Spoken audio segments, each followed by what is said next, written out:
सहनाववतु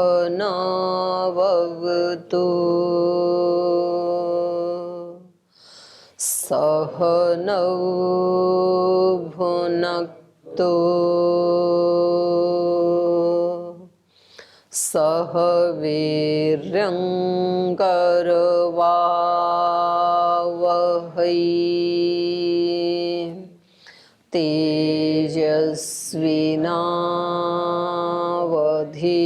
तेजस्विनावधीतमस्तु मा विद्विषावहै।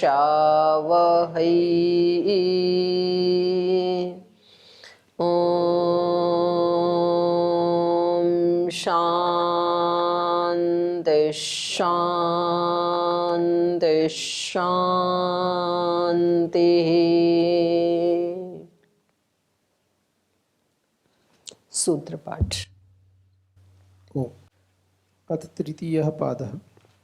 सर्ववेदांत प्रत्ययं चोदनाद्य विशेषात् भेदान्नेति चेन्नैकस्यामपि स्वाध्यायस्य तथात्वेन हि समाचारेऽधिकाराच्च सबवच्च तन्नियमः दर्शयति च उपसंहारोऽर्थाभेदाद् विधिशेषवत् समाने च अन्यथात्वं शब्दादिति चेन्ना विशेषात् न वा प्रकरणभेदात् परोवरीयस्त्वादिवत् संज्ञातश्चेत्तदुक्तमस्ति तु तदपि व्याप्तेश्च समञ्जसं सर्वाभेदादन्यत्रे मे आनन्दादयः प्रधानस्य प्रियशस्त्वाद्यप्राप्तिरुपचयापचयो हि भेदे इतरे त्वर्थसामान्याद् आध्यानाय प्रयोजनाभावात् आत्मशब्दाच्च आत्मगृहीतिरितरवत् अन्वयादिति चेत् स्यादवधारणात् कार्याख्यानादपूर्वं समान एवं च भेदात् सम्बन्धादेवमन्यत्रापि न वा विशेषात्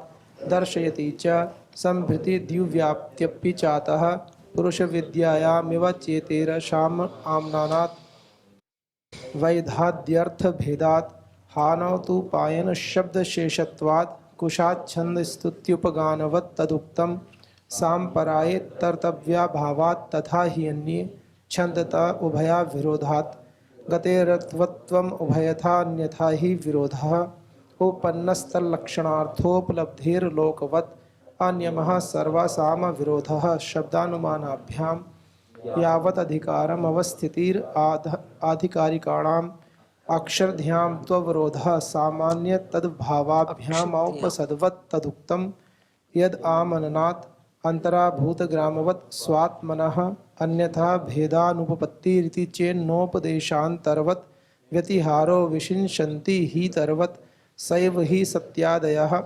कामादितरत्र तत्र चायतनादिभ्यः आदरादलोपः उपस्थिते यतस्तद्वचनात् तन्निर्धारणान्यमस्तद्दृष्टेः पृथग्यप्रतिबन्धः फलं प्रदानवदेव तदुक्तं लिङ्गभूयस्त्वात् तद्धि बलीयस्तदपि पूर्वविकल्पः प्रकरणात् स्यात् क्रियामानस्वत् अतिदेशाच्च विद्यैव तु निर्धारणात् दर्शनाच्च श्रुत्यादिबलीयस्त्वाच्च न बाधः अनुबन्धादिभ्यः प्रज्ञान्तरपृथक्त्ववत् दृष्टश्च तदुक्तं न सामान्यादपि उपलब्धेर्मृत्युवन्न हि लोकापत्तिः परेण च शब्दस्य ताद्विध्यं भूयस्त्वात्वनुबन्धः एक आत्मनः शरीरे भावात् व्यतिरेकस्तद्भावाभावित्वान्न तु उपलब्धिवत् अंगावबद्धास्तु न शाखासु हि प्रतिवेदं मंत्रादिवद्वा विरोधः भूम्नः कृतवज्ज्यायस्त्वं तथा हि दर्शयति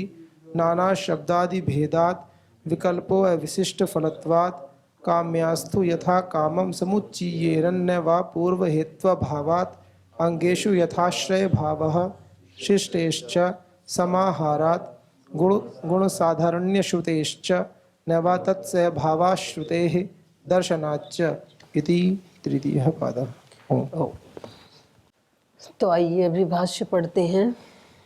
वेदांत दर्शन के तृतीय अध्याय का तृतीय पाद हम पढ़ रहे हैं और यहाँ पर प्रकरण उपसंहार का चल रहा है कि उपासना विधि में उपनिषदों में जहाँ कहीं भी ब्रह्म से संबंधित, और पीछे ये सूत्र आए 33 में, अक्षर ध्याम तु अवरोधः, अक्षरधाम माने जिसमें अक्षर ब्रह्म का, उस अविनाशी ब्रह्म के बारे में जहाँ कहीं भी कोई प्रसंग आता है तो उसका अवरोध है, माने उसका उपसंहार कर ही लेना चाहिए। तो कह रहे हैं कि यदि इन सब का उपसंहार कर ले रहे हैं तो उसकी उपासना कैसे करें, क्योंकि ये तो बहुत बृहत हो जाएगा। तो कहा इयत आमननात् अंतरा भूतग्रामवत् स्वात्मनः। इयत आमननात्, वह इतना है, ऐसा आमननात्, ये वेद से ही पता लग रहा है। उसके परिमाण के बारे में बताया गया है। पादो अस्य विश्वभूतानि त्रिपादस्य अमृतम दिव्य से कहा ना जो।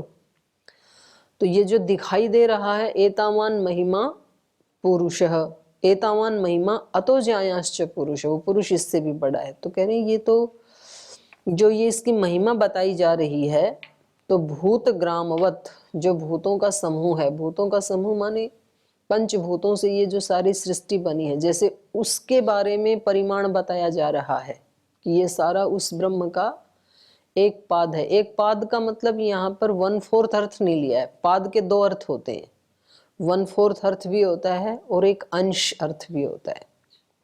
तो यहाँ पर अंश अर्थ लिया गया है कि ये तो उसका एक अंश मात्र है। कौन सा अंश है ये? चौथा अंश है कि 100वां अंश है कि करोड़वां अंश है कि 1000 करोड़वां अंश है, ये कोई नहीं कह सकता है, क्योंकि वो अनंत है ना, तो इसलिए उसके बारे में ठीक से नहीं कहा जा सकता। बस इतना ही कहा जा सकता है कि ये उसका एक अंश मात्र है। तो कह रहे हैं जैसे भूतग्रामवत, जैसे इस भूतग्राम को, सारी सृष्टि को हम परिमाण से ले रहे हैं कि ये उसका एक अंश है, वैसे ही स्वात्मन अंतरा, अपनी आत्मा में भी तो है, फिर वो सब भूतों में है। तो क्योंकि अपनी आत्मा भी भूतों के बीच में ही रहती है, पंचभूत के बीच में, शरीर के बीच में, तो वो आत्मा में भी है फिर। तो उसकी अपनी आत्मा में उपासना करनी चाहिए। तस्मात् स परमात्मा स्वात्मन्येव उपास्यः, ये भाष्यकार ने कहा। सबसे अच्छा तरीका है कि आप उसकी उपासना कहाँ करें? अपनी आत्मा में। त्रिपाद का मतलब है कि एक पाद से तिगुना। तो क्योंकि दृष्टांत और दार्ष्टान्त में किसी एक अंश में समानता होती है, तो यहाँ पर जब हम अंश अर्थ लेंगे तो यहाँ, क्योंकि ये तो शांत है श्लोक, तो जो 4 पाद वाला है, तो उसमें तो हम 3 पाद को और देख सकते हैं क्योंकि वो शांत चीज है। लेकिन अनंत में हम जो बच गया एक अंश और उसका जो अंशी, उसको हम नहीं देख सकते हैं। तो यहाँ पर 3 और 1 ये बात नहीं है, यहाँ पर है अंश और अंशी। तो एक अंश है ये जो दिख रहा है। अब उसके अतिरिक्त वो कितना है?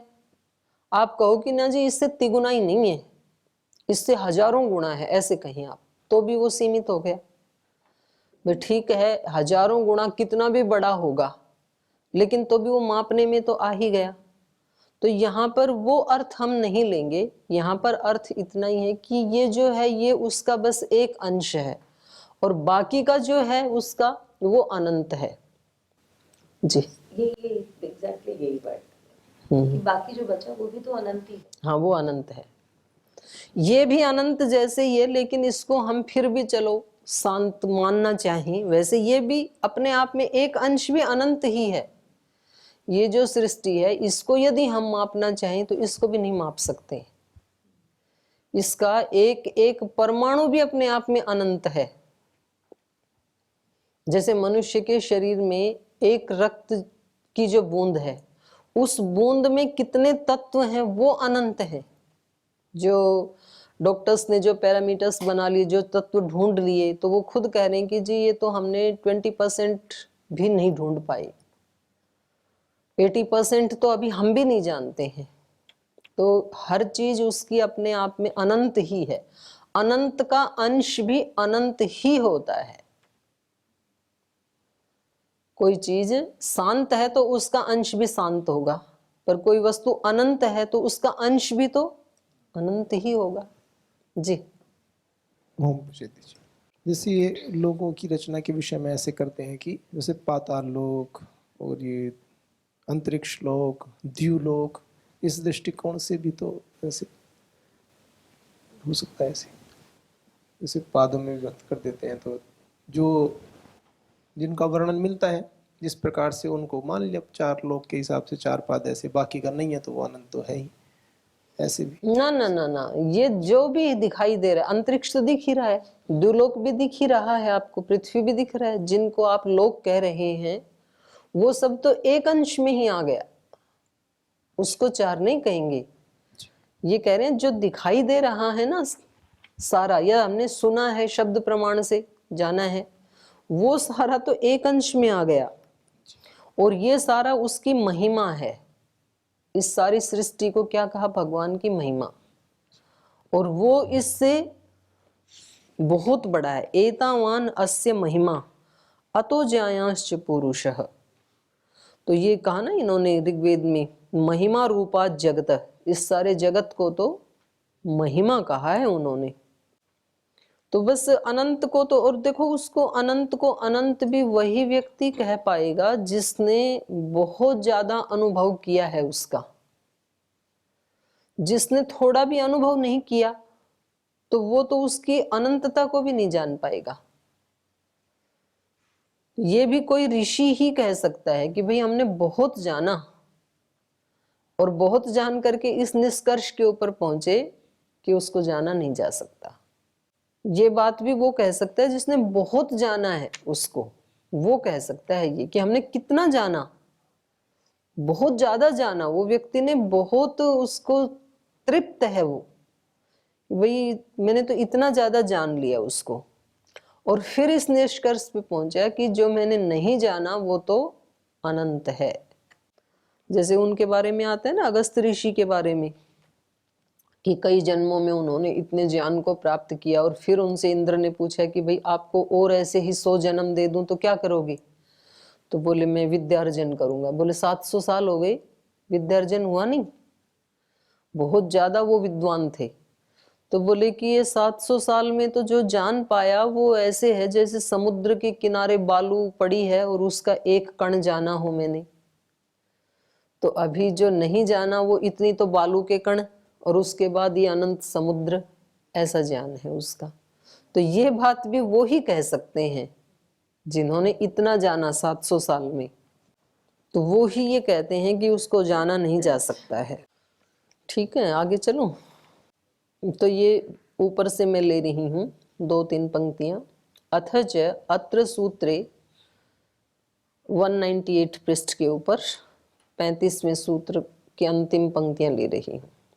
अथच अत्र सूत्रे हेतु निर्देशः पंचम्यां च उत्तर सूत्रेण अंतराभूत ग्रामवत् स्वात्मनः अनेन अभिसंबध्यते। सूत्र में जो 2 सूत्रों की इन्होंने एक रूपता की है, तो कह रहे हैं ये ऊपर जो हेतु दिया था आमननाथ, तो इसका भूत ग्रामवत् स्वात्मन, इसके साथ संबद्ध किया है। अत्र उपसंहार प्रकरणे न ही उपरिष्टात् कल्पनेन सूत्र व्याख्यानम युक्तम तस्मात् शांकर भाष्ये व्यर्थः प्रयासः।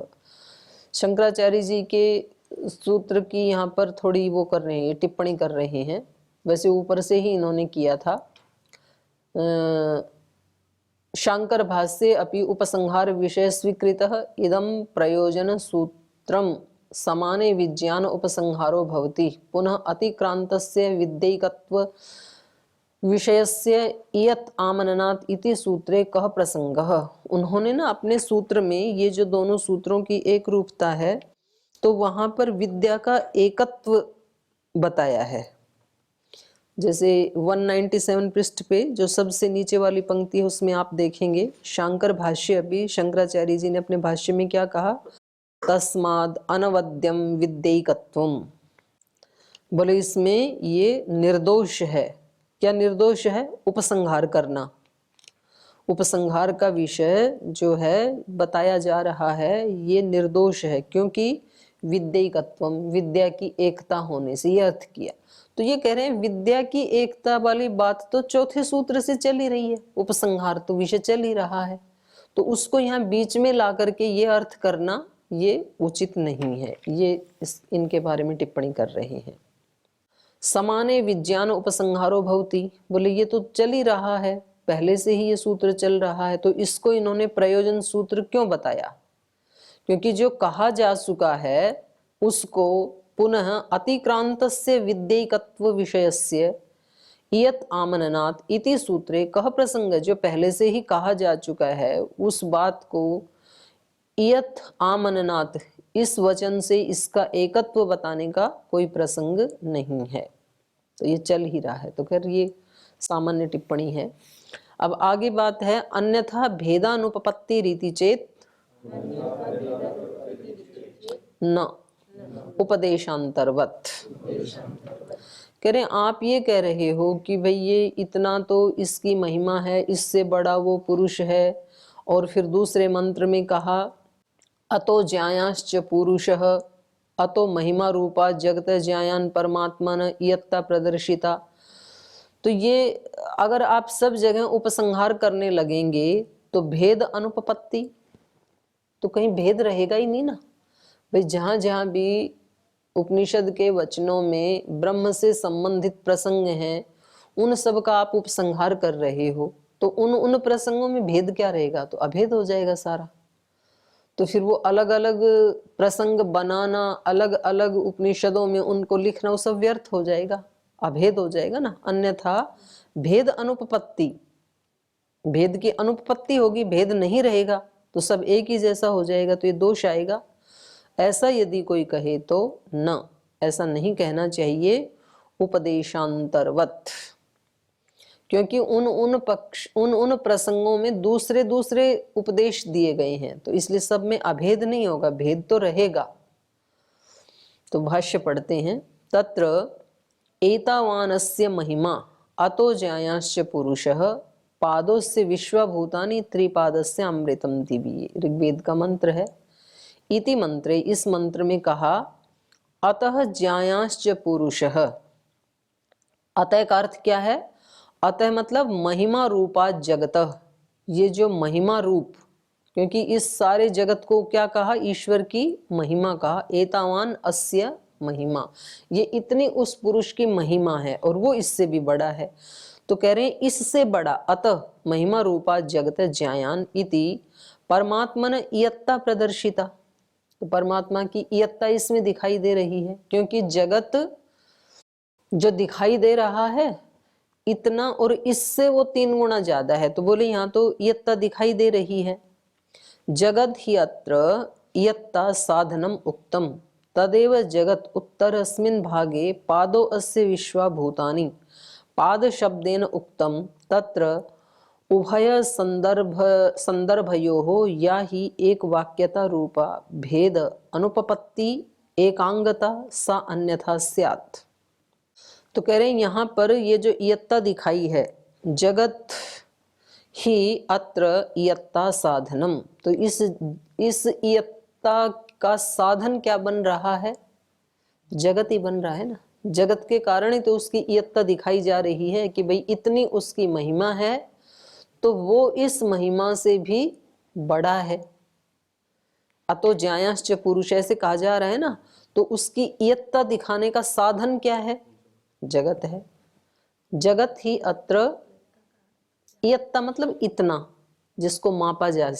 हाँ, तो करें अतो महिमा रूपा जगत ज्यायान इति परमात्मन इयत्ता प्रदर्शिता। जगत, इस इयत्ता का हेतु क्या है? जगत ही अत्र इयत्ता साधनम उक्तम, ये जगत ही इयत्ता का साधन बताया है। तदेव जगत उत्तरस्मिन् भागे, और कह रहे हैं वही जगत उत्तर भाग में क्या कहा? पादो अस्य विश्वभूतानि, ये जो पाद है इसमें विश्वानि भूतानि, सब भूत आ जाते हैं। पाद शब्देन उक्तम, इसको पाद शब्द से कहा, एक अंश से शब्द से कहा। तत्र उभय संदर्भयोः, तो इन दोनों ही संदर्भों में या ही एक वाक्यता रूपा भेद अनुपपत्ति, जो एक वाक्यता रूप भेद की अनुपपत्ति दिखाई दे रही है। एकांगता, जो दोनों में एकांगता दिखाई दे रही है, सा अन्यथा स्यात्, वो व्यर्थ हो जाएगी।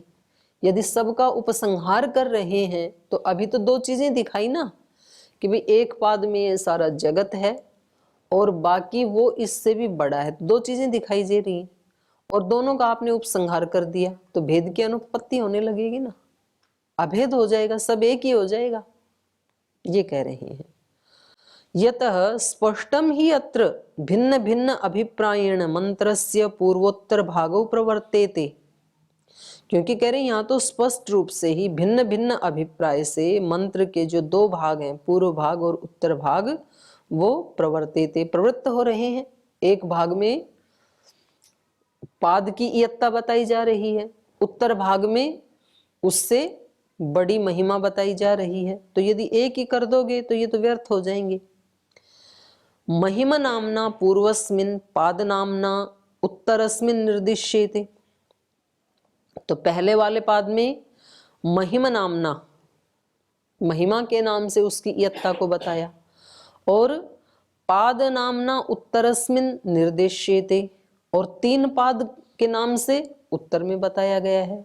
इति चेत उच्चेत तर्हि, ऐसा यदि कोई कहे तो न वक्तव्यम उपदेशांतरवत, यतो ही उपदेशांतरवत अत्र उच्यते। उपदेशांतरवत का मतलब है यहाँ भिन्न तरीके से कहा जा रहा है। क्या कहा जा रहा है? यथा ही एकम अपि वस्तु उपदेशांतरेण, उपदेशांतरेण को खोला, भिन्न भिन्न उपदेश रीत्या ज्ञाप्यते भूय एव माँ भगवान विज्ञापयतु। कह रहे हैं यहाँ पर एक वस्तु को भी उपदेशांतरेण, अलग अलग उपदेश से, जिस छांदोग्य उपनिषद में वो चला है ना, सनत कुमार और नारद का संवाद, तो एक ही ब्रह्म को वो कितने ढंग से बता रहे हैं? 26 ढंग से बताया है, अलग अलग रीति से। उसी को ही उन्होंने विज्ञान बताया, ज्ञान बताया, मन बताया, आशा बताया, बल बताया। तो सारे के सारे ये गुण किसके हैं? ब्रह्म के ही तो हैं। लेकिन सारे गुण कैसे हैं?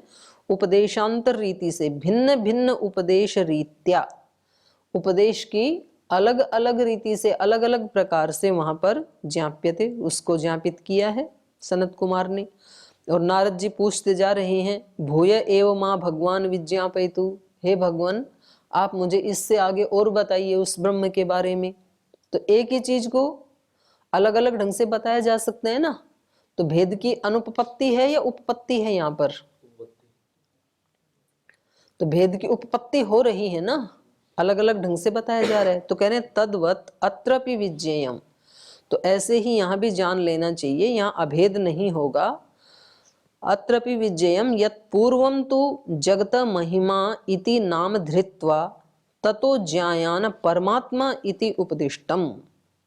कह लें पूर्व पाद में जो जगत को महिमा के नाम से उद्धृत किया गया है, बताया गया है, महिमा इति नाम धृत्वा, ये नाम धर करके, ये नाम रख करके जिसका वर्णन किया गया है, ततो ज्ञायान परमात्मा, वो महिमा तो एक अंश है और उससे कई गुणा ज्यादा बड़ा, अनंत गुणा ज्यादा बड़ा वो परमात्मा है। इति उपदिष्टम, ऐसा उपदेश दिया गया है।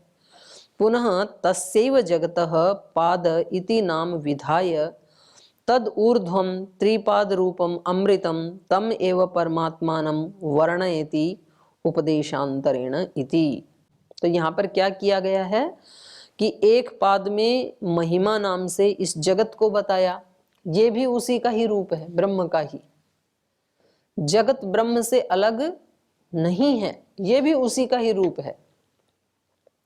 और उसी परमात्मा को पुनः तस्यैव जगतः पाद इति नाम विधाय, उस ब्रह्म को ही जगत, इसको एक पाद के रूप में विधान करके, कह करके, तद ऊर्ध्वम, उससे ऊपर, उससे आगे, त्रिपाद रूपम अमृतम, उसके जो त्रिपाद रूप माने उससे जो बच गया है, चाहे वो जितने भी अधिक गुणा अंशी है, उस सब को अमृतम, जो अमृत है, तम एव परमात्मानम, उसी अमृत रूप परमात्मा को वर्णयति, अगले 3 पाद से वर्णित किया गया है।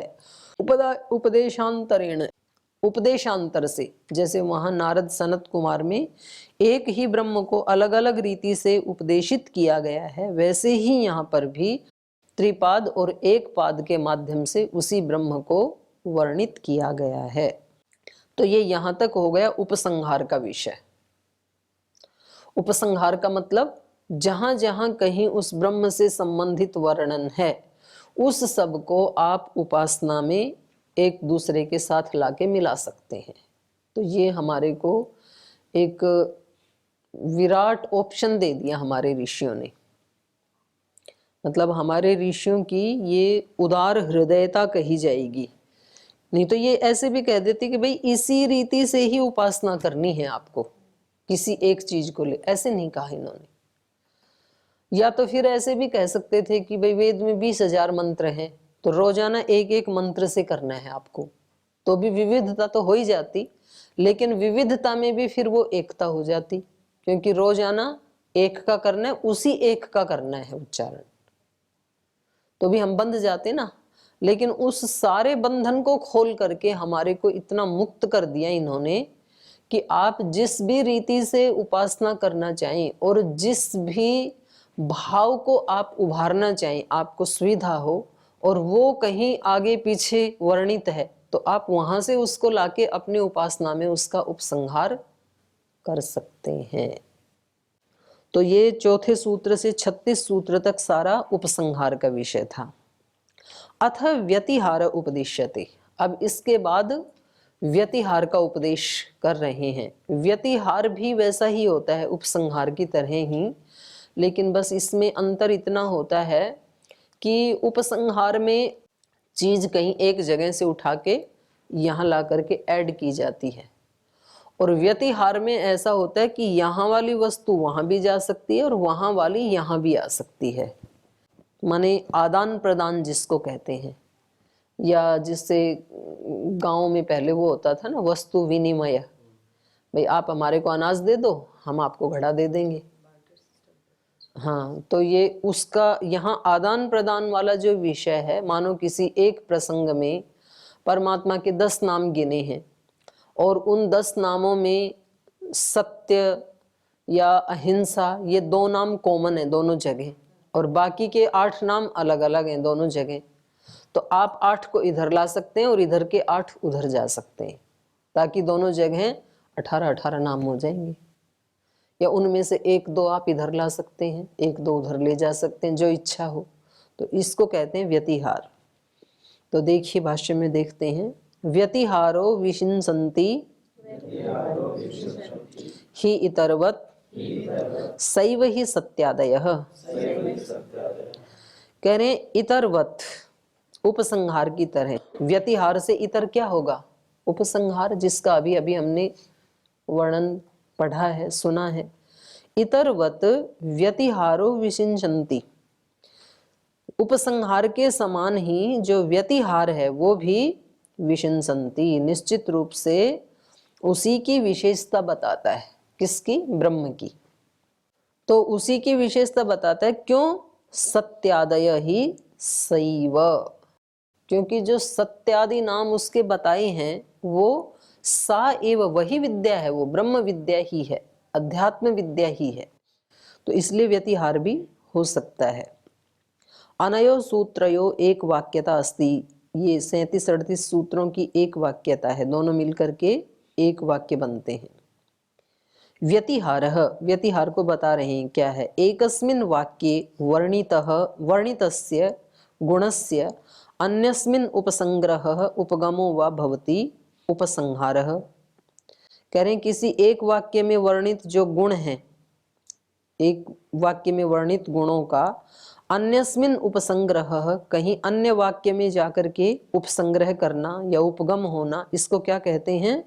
उपसंहार भवति। इसको तो उपसंहार कहते हैं। किंतु भिन्न भिन्न वाक्येषु उक्तानाम भिन्न भिन्न गुणानाम परस्परम अन्यो अन्यस्मिन् वा प्रतिवर्तनम प्रत्युपगम प्रत्युपसंग्रहो भवति व्यतिहारः।